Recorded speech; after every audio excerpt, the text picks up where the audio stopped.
하나님께서 일하시는 범위는 과연 어디까지일까요? 하나님께서는 교회와 신자의 삶을 말씀과 성령을 통하여 다스리고 계심을 여러분 믿으시기 바랍니다. 하나님의 말씀에 순종하는 것은 하나님과 나 사이에 둘 사이에 개인적인 그러한 일이 아니에요. 신자의 순종은 어떤 의미가 있느냐? 왕 대신 하나님의 말씀과 명령을 따르고 순종하는 하나님 나라의 백성으로서, 하나님 나라의 신민으로서의 하나님의 말씀에 순종하고 그 길을 따르는 것이죠. 단순히 하나님과 나 사이에 그냥 1대1의 관계에서만 국한된 일은 결코 아니라는 것입니다. 하나님의 통치 또한 그리스도의 통치는 교회와 신자 안에만 머물러 있지 않습니다. 하나님께서는 온 우주를 통치하고 계시는 분이시라는 것을 여러분 믿으시기 바랍니다. 세상 나라가요 복잡하게 진행되는 것 같고 여러 가지가 혼란스러운 것 같고 혼돈스러운 것 같아요. 하지만 인류가 지나온 역사라는 것을 가만히 들여다보시기 바랍니다.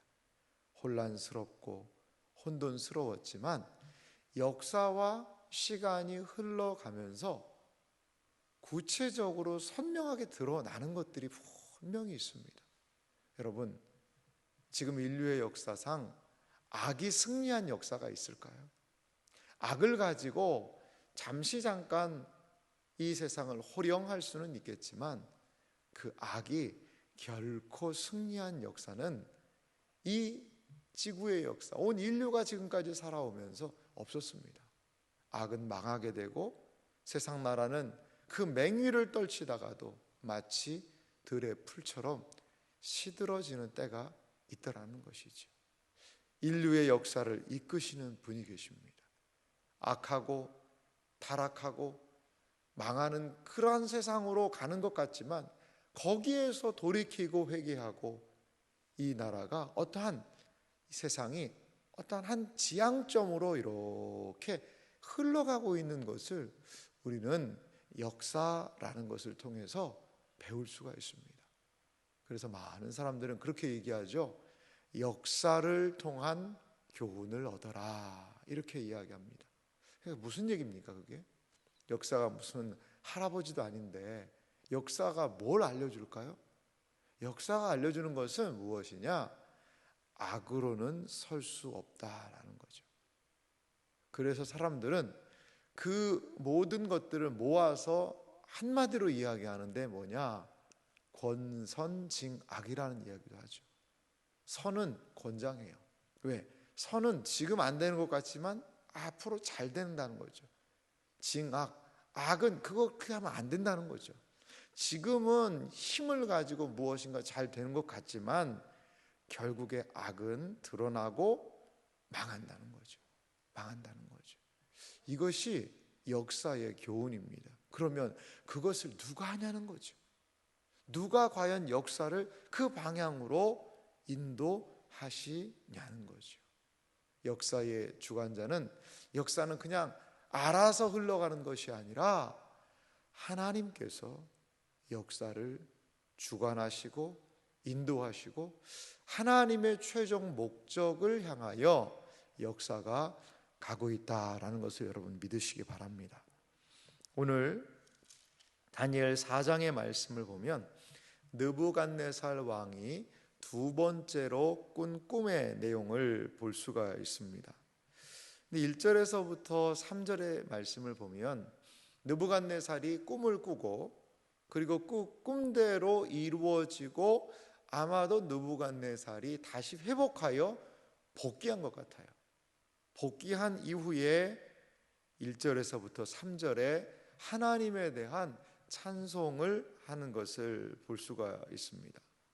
2절 말씀을 제가 좀 읽어보면요, 지극히 높으신 하나님이 내게 행하신 이적과 놀라운 일을 내가 알게 하기를 즐겨 하노라. 참으로 크도다 그의 이적이요, 참으로 능하도다 그의 놀라운 일이요, 그의 나라는 영원한 나라요, 그의 통치는 대대에 이르리로다. 할렐루야가 나올 정도입니다. 여러분, 이 말을 누가 했어요? 이러한 하나님에 대한 가장 정확하고도 온전한 찬양을요, 이방 나라 왕이 하고 있습니다. 무엇 때문에요? 그 이방 나라 왕이 하나님이 낮추시니까요, 밑바닥까지 떨어졌다가 다시 회복을 경험해서 하나님의 주권을 인정하는 것이죠. 하나님의 주권을. 한 나라의 왕이다. 여러분, 왕이 어떤 존재일까요? 왕이 과연 어떠한 존재일까요? 제가 우리나라 영화긴 한데 광해라는 그 영화를 이렇게 보니까 이 인간 본연 안에 있는 이 왕이 되고 싶은 욕구가 저런 것이겠구나. 비천한 사람이 왕 대역을 하거든요. 왕이 아파가지고 누워 있으니까. 그러면서 진짜 왕처럼 행동하는 그러한 이야기이기도 합니다. 진짜 왕처럼. 그래서 한 신하가 그 얘기예요.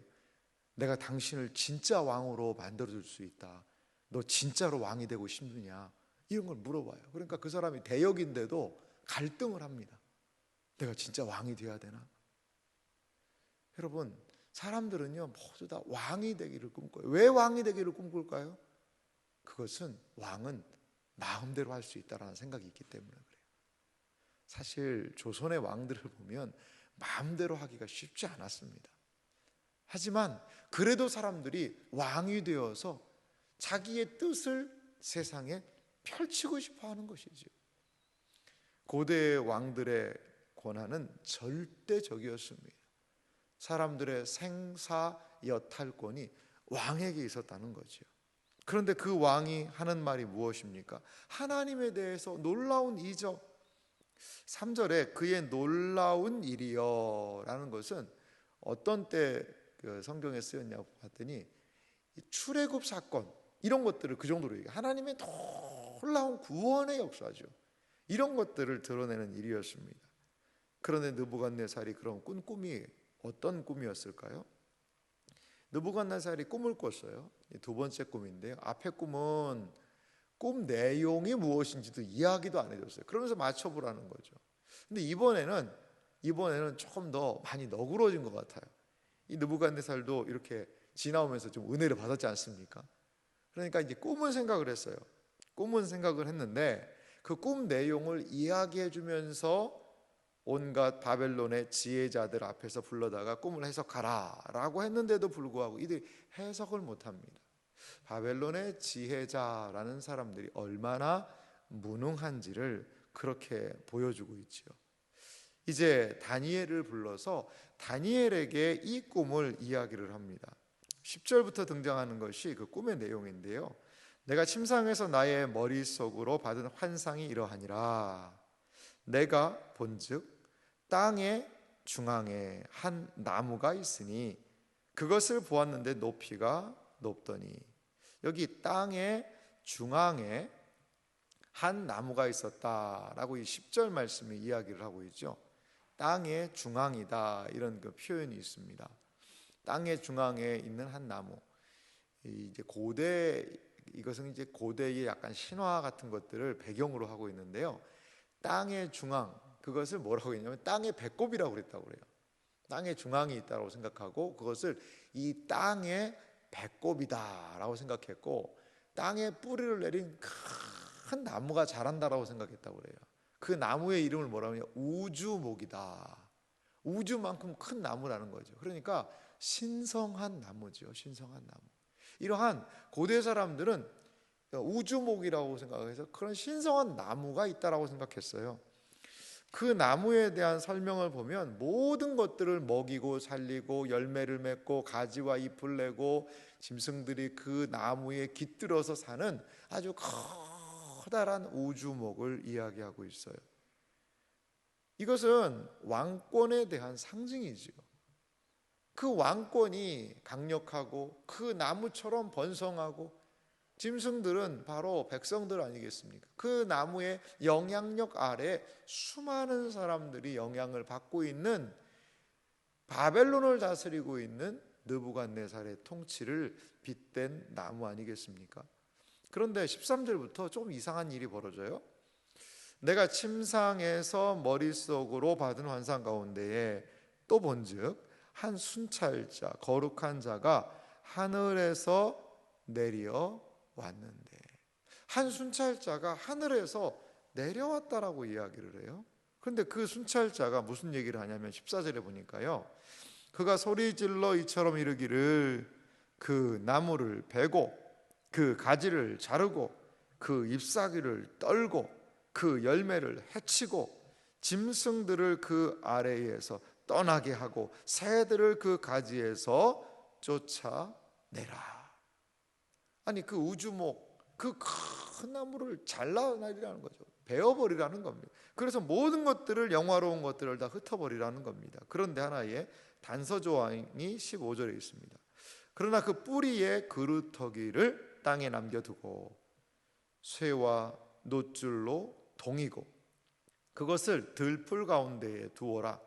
그것이 하늘 이슬에 젖고 땅의 풀 가운데서 짐승과 더불어 제 몫을 얻으리라. 그런데 그 뿌리만 남은 거죠. 가지와 줄기와 열매와 그 모든 깃들었던 짐승과 새들은 다 쫓아내고 없애버리고 잘라내고 그루터기, 뿌리만 남아있는 거죠. 뿌리만. 여러분, 뿌리가 남아있다라는 것은 어떤 의미가 있을까요? 다시 움이 돋을 수 있는 그러한 가능성이 있다라는 거죠. 물론 나무를 베버리면요, 어떤 나무는 그대로 죽는 나무들이 있습니다. 그리고 어떤 나무들은 이 미루나무 같은 나무는 보니까 잘라놔도 그 옆에서 다시 순이 올라오더라고요. 참 신기하더라고요. 근데 뭐 소나무 같은 경우에는 그냥 잘라놓으면 그냥 그대로 죽더라고요. 이 그루터기가 남아있다라는 것은 가능성이 있다라는 거죠. 가능성이. 그래서 16절에도 보면 또 그 마음은 변해서 어떤 마음이냐, 사람의 마음 같지 않고 짐승의 마음을 받아 7대를 지내리라. 이것이 가장 중요한 구체적인 심판의 내용이겠죠. 이러한 상태에서 사람의 마음을 가지고 있는 것이 아니라 짐승의 마음으로 변하라는 거죠. 이 짐승들과 같이 그렇게 밖에서 생활하기도 하고 어려움을 당하겠다는 거죠. 여러분, 이런 꿈을 참 꾸고 얼마나 이 느부갓네살이 번민이 심했을까요? 그런데 이 꿈을 해석할 수 있는 결정적인 내용이 17절에 등장을 합니다.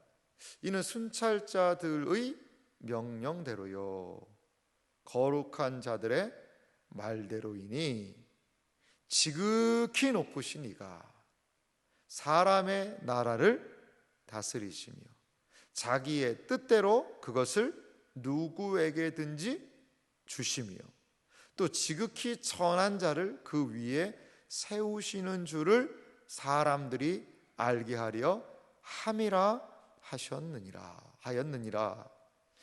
이렇게 이 17절은요, 이 순찰자들의 한 행동이 무엇인지를 해설하고 있습니다.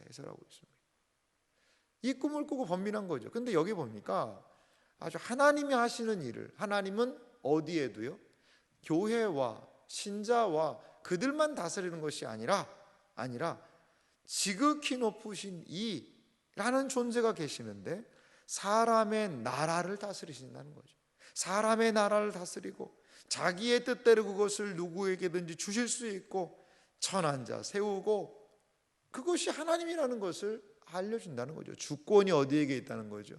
왕이 내가 높으니 무엇인가 다 할 수 있다, 무엇이든지 할 수 있다가 아니라 하나님이 주셔야, 하나님이 허락을 하셔야 그 권세를 얻을 수 있다라는 것을 세상 나라 왕에게 지금 보여주고 있는 것입니다. 구체적인 이 꿈에 대한 해석은 내일 본문이 우리에게 일러주고 있습니다만 우리는 이 정도면 느낌이 있지 않습니까? 아하, 이것은 이 느부갓네살에게 하나님께서 무엇인가를 하셔서 그가 엄청 낮아지겠지만 2절 3절에도 이야기했지만요, 하나님이 다시 올리시고 이러한 일들이 있겠구나라는 것을 알 수 있다는 거죠. 사랑하는 성도 여러분, 우리는 세상 나라가 지멋대로 돌아가는 것 같아요. 전쟁을 자기 마음대로 하기도 하고요, 세상 권력을 탐하기도 하고요, 그리고 이 한반도도에 얼마나 많은 위험이 있습니까? 북한의 정권이 언제까지 어떻게 될지, 그러한 한반도가 긴장 상태에 놓여 있기도 하고요, 여러 많은 부분에 어려움이 있습니다.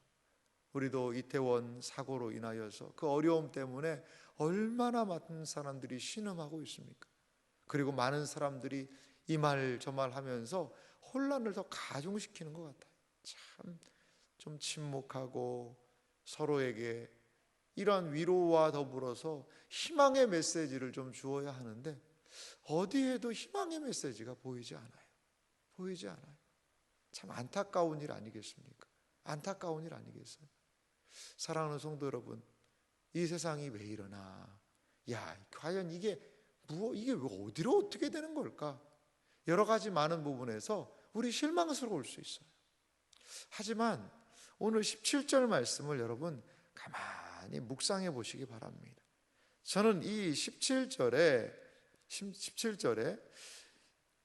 이 말, 이게 순찰자들의 명령대로요. 이게 그 순찰자, 어떻게 보면 이 천사를 하나님이 보내서 순찰자로 삼으신 것 같기도 합니다.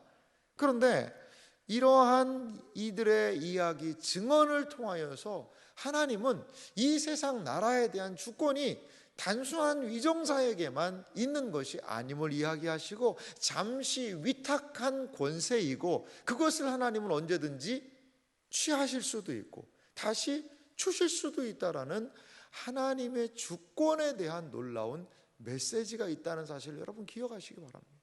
기억하시기 바랍니다. 그래서 3절에 다시 이 느부갓네살이 고백했던 것처럼 참으로 크도다 그의 이적이요, 참으로 능하도다 그의 놀라운 일이요, 그의 나라는 영원한 나라요, 그의 통치는 대대에 이르리로다. 이렇게 하나님을 찬양할 수밖에 없는 이러한 하나님의 통치와 역사에 이 세상이 눈떠야 하는 것이죠. 눈떠야 하는 것이죠. 사랑하는 성도 여러분, 이 말씀은 지금도 우리에게 유효합니다. 세상 나라의 위정자들 겸손하게 하나님을 기억해야 합니다. 하나님을 기억해야 됩니다. 참 주권을 가지고 있는 사람들이라면 그 주권에 자신의 권세와 능력을요 함부로 쓰면 안 되지 않겠습니까? 함부로 전쟁을 일으키고 함부로 사람들을 억압하고 그러면요 하나님께서 잠시 주셨던 그것들을요 다시 회수해 가십니다. 회수해 가세요. 절대 권세는요 절대적으로 부패할 수밖에 없고 절대 망할 수밖에 없다는 것을요 하나님은 역사를 통해 보여주고 계세요. 그래서 그에게 주셨던 고난을요 하나님이 급속도로 회수하실 때가 있어요. 사랑하는 성도 여러분, 세상이 시끄럽고 혼란스러울수록 성도들은 하나님을 의지하면서 기도해야 합니다. 현 상황을 놓고 위정자들을 위하여서, 또한 통치자들을 위하여서, 대통령과 정부 수반을 위해서 기도해야 됩니다. 하나님이 주신 주권이 온전히 시행되게 하여 주시옵소서. 주시옵소서. 여러분, 그래서 하나님이 기뻐하시고 원하시는 통치의 방향으로 이 나라가 갈 수 있도록 위하여서 우리는 겸손하게 기도해야 합니다. 이것이 바로 다니엘서가 보여주고 있는 우주적인 하나님의 통치, 신자와 교회뿐 아니라 이 세상 나라에 미치고 있는 하나님의 놀라운 영향력을 다니엘서는 우리에게 보여주고 있다라는 것입니다. 사랑하는 성도 여러분, 혼란스럽고 어렵다 하더라도 실망하거나 낙심하지 맙시다. 어떻게 보면 그것이 우리 인간들의 연약함이요 부족함일 수 있어요. 우리는 무엇을 기도해야 될까요? 하나님, 이 나라를 불쌍히 여겨 주시옵소서. 이 나라가 여러 어려운 상황 가운데서도 제 갈 길을 가게 하여 주시고, 하나님 한 번 더 은혜를 베풀어 주셔서 이 모든 상황들을 감당할 힘을 허락하여 주옵소서. 슬픔을 당한 자들을 위로하여 주시고, 분노하고 그 분노를 어딘가에다 쏟아내고 싶은 그 사람들의 마음을 잠잠하게 하여 주시고, 그의 정신이 돌아오게 하여 주시고, 위로 하나님을 두려워하게 하시고, 그 양심이 회복되게 하시고, 무뎌진 양심, 그리고 사리사욕을 일삼는 사람들의 그 모든 것들을 하나님을 두려워하는 가운데 내려놓아서 느부갓네살이 정신이 온전히 돌아오듯이 하나님, 이 나라의 많은 사람들의 정신이 다시금 돌아와서 우리나라가 하나님이 기뻐하시는 그 길로 나아가는 나라가 되게 하여 주시옵소서. 우리 이렇게 믿는 신자들이 정신을 차리고 기도해야 될 줄 믿습니다. 이것이 바로 하나님의 주권을 인정하는 우리들이 해야 할 일인 줄 믿습니다. 하나님의 놀라운 통치, 하나님의 다스리심을 기억하며 늘 깨어 조국과 나라를 위하여서, 민족을 위하여서 기도하는 우리 모두가 되기를 주님의 이름으로 축원합니다.